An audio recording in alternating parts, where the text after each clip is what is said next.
Psicología de las masas, por Gustave Le Bon 1895. Segunda parte. Las opiniones y las creencias de las masas. Capítulo 1.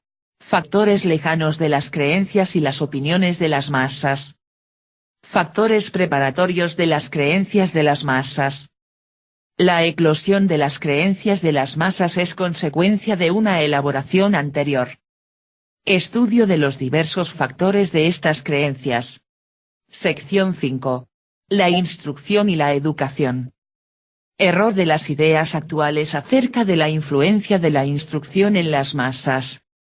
Indicaciones estadísticas. Papel demoledor de la educación latina.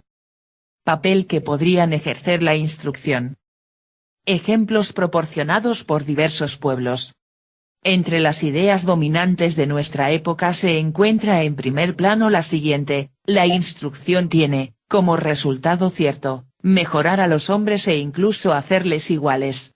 Debido al simple hecho de la repetición, tal idea ha llegado a convertirse en uno de los más inquebrantables dogmas de la democracia.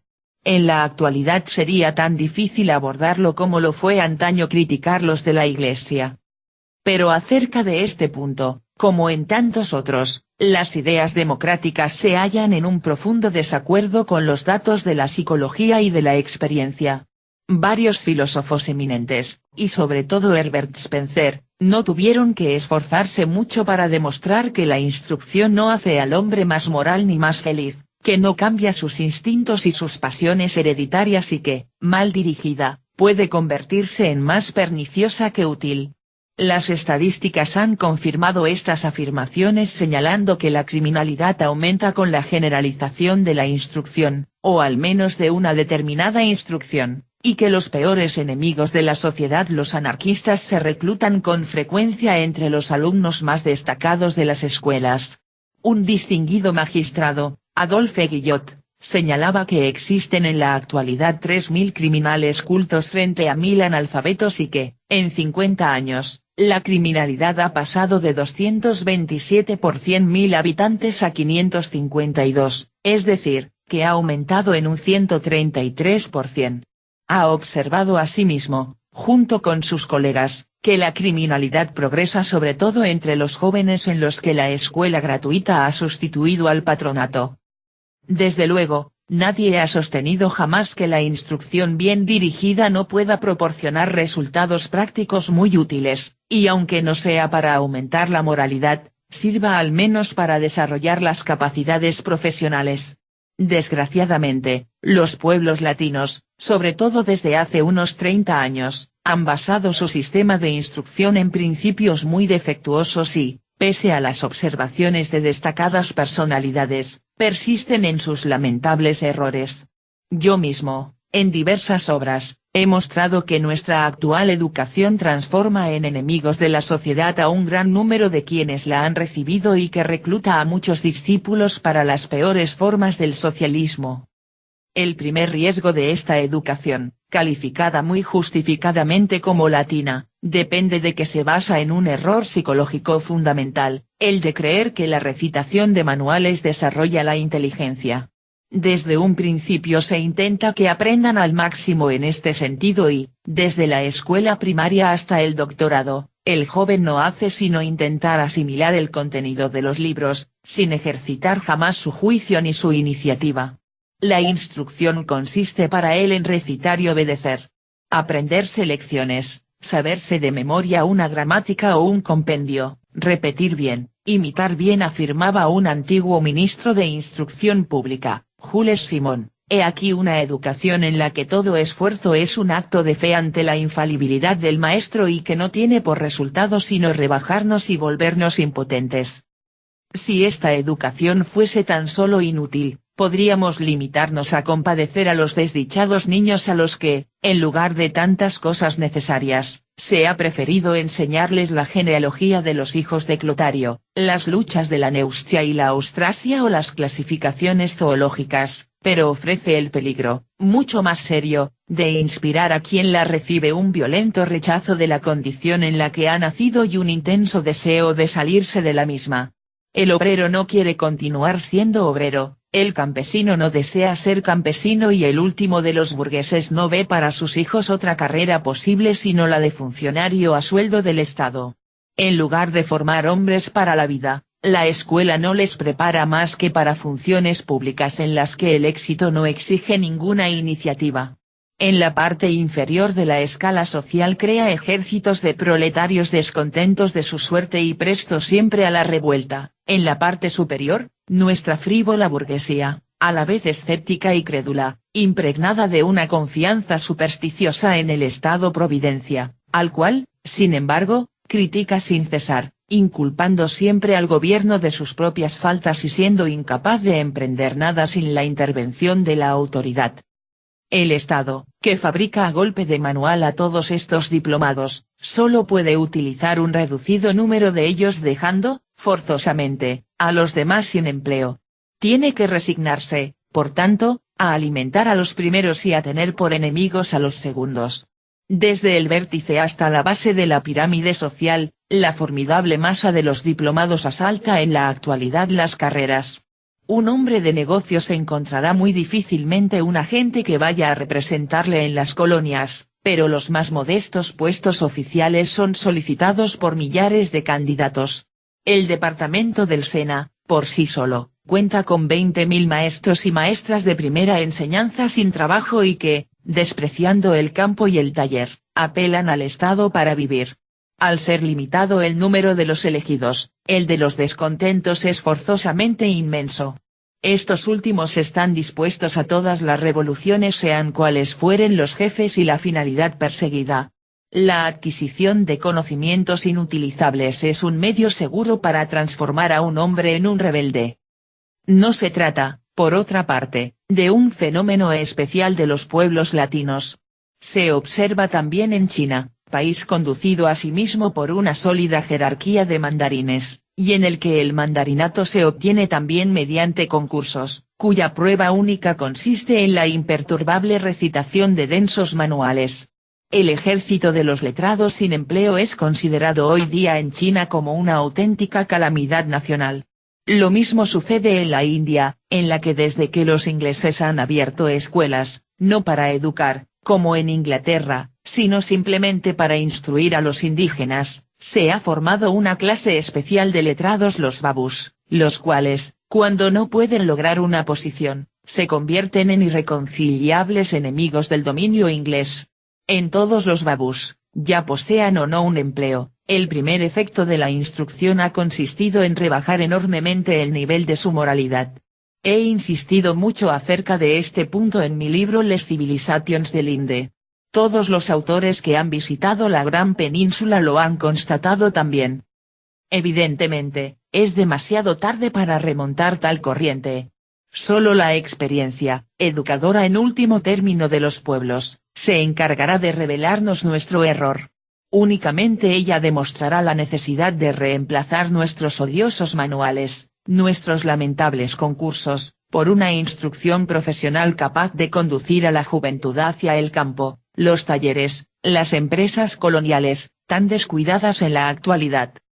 Esta instrucción profesional, que hoy reclaman todos los espíritus ilustrados, fue la que recibieron antaño nuestros padres y que han sabido conservar los pueblos que debido a su voluntad, su iniciativa, su espíritu emprendedor, dominan actualmente al mundo.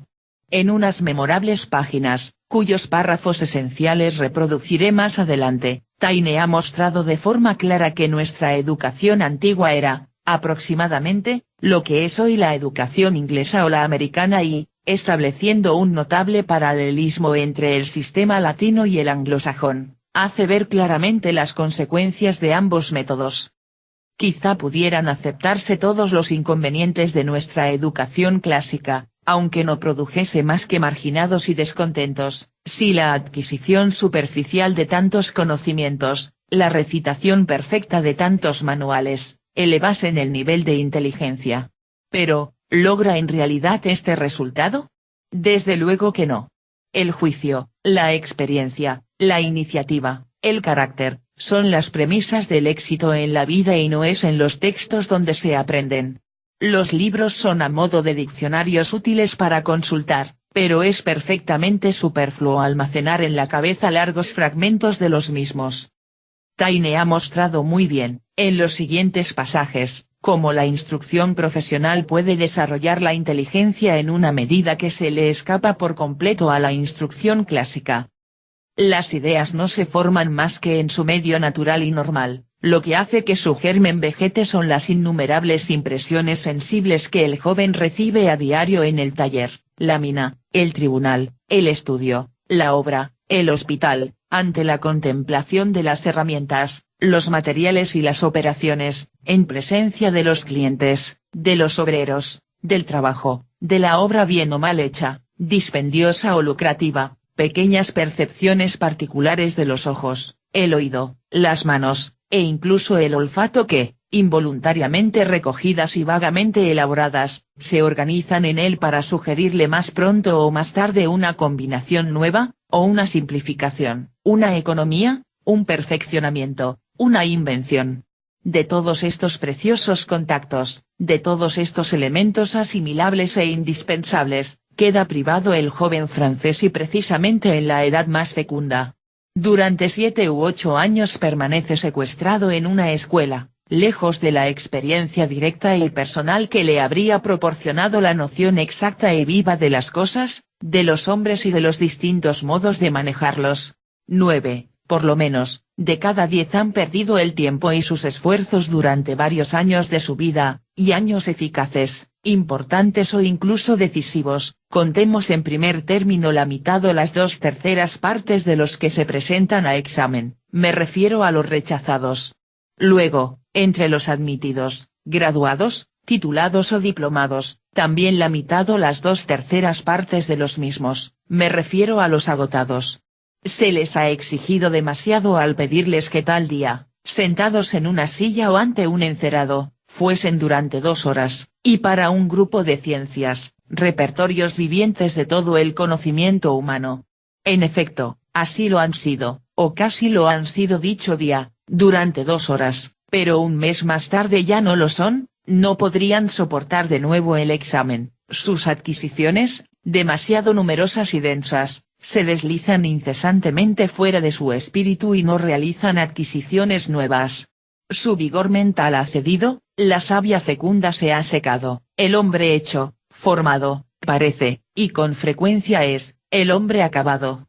En el puesto que se le ha adjudicado, casado, resignado a recorrer ya constantemente el mismo círculo, por tiempo indefinido se encierra en su restringido ámbito profesional, cumple correctamente con la misión que le han asignado, pero no pasa de ahí. Tal es el rendimiento medio y, desde luego, el resultado no justifica el gasto. En Inglaterra y en América, o como se hacía en Francia antes de 1789, se emplea el procedimiento inverso, siendo igual o superior el rendimiento obtenido. El ilustre historiador nos muestra a continuación la diferencia entre nuestro sistema y el de los anglosajones. Entre estos, la enseñanza no procede del libro, sino de la cosa misma. El ingeniero, por ejemplo, se forma en un taller y jamás en una escuela, cada cual puede alcanzar exactamente el grado que corresponde a su inteligencia, el de obrero o capataz si no puede llegar más lejos, de ingeniero si sus aptitudes lo permiten. Se trata de un procedimiento más democrático y útil para la sociedad que hacer depender toda la carrera de un individuo de un concurso, de unas horas de duración, sufrido a los 18 o los 20 años. En el hospital, en la mina, en la fábrica, junto al arquitecto, junto al abogado, el alumno, admitido desde muy joven, realiza su aprendizaje profesional, aproximadamente como, entre nosotros, lo hace un estudiante en su biblioteca o un aprendiz en su taller.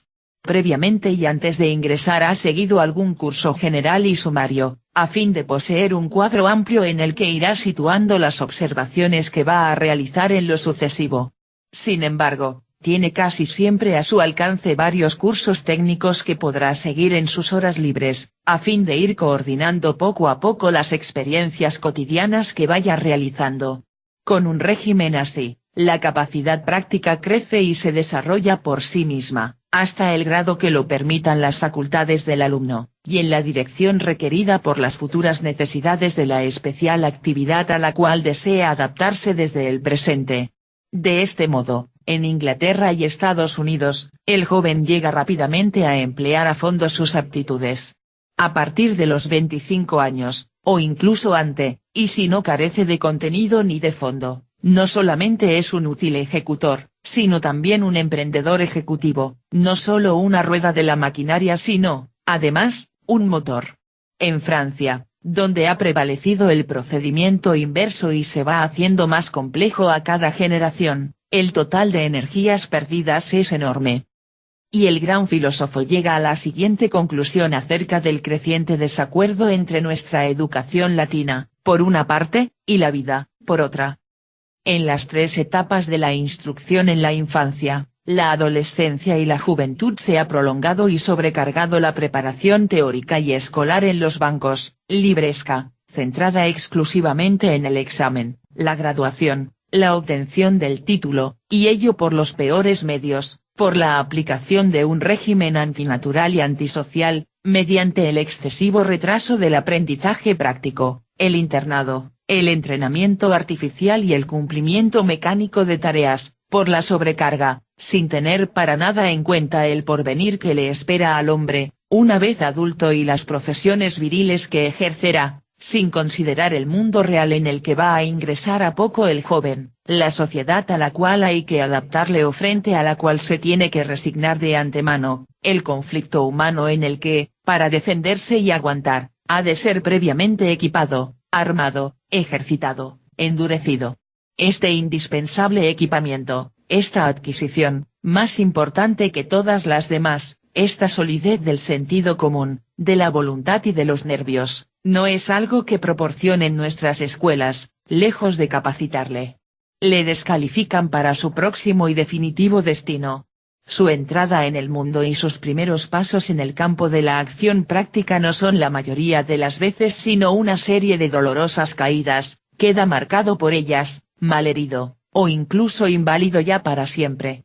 Se trata de una dura y peligrosa prueba, el equilibrio moral y mental se altera y corre el riesgo de no restablecerse, sobreviene la desilusión de un modo brusco y total, las decepciones han sido demasiado grandes y los disgustos muy intensos. 7. Taine. Le Régime moderne, t. I. 1894. Estas páginas son casi las últimas que escribió Taine. Resumen admirablemente los resultados de su larga experiencia. La educación es el único medio que tenemos para influir algo en el alma de un pueblo. Es sumamente triste que casi nadie llegue a comprender en Francia cuán temible elemento de decadencia hay en nuestro actual sistema de enseñanza. En lugar de educar a la juventud, la rebaja y la pervierte. ¿Nos habremos alejado, en lo que precede, de la psicología de las masas? Ciertamente que no. Para comprender las ideas, las creencias que germinan actualmente y brotarán mañana, es preciso saber cómo se ha preparado el terreno. La enseñanza proporcionada a la juventud de un país permite prever, hasta cierto punto, su destino. La educación de la generación actual justifica las más sombrías previsiones. La instrucción y la educación mejoran o alteran, en parte, el alma de las masas. Era pues necesario mostrar cómo la ha formado el sistema actual, y cómo la masa de indiferentes y neutros se ha convertido progresivamente en un inmenso ejército de descontentos, presto a seguir todas las sugestiones de los utópicos y los oradores. La escuela forma en la actualidad descontentos y anarquistas y prepara horas de decadencia para los pueblos latinos.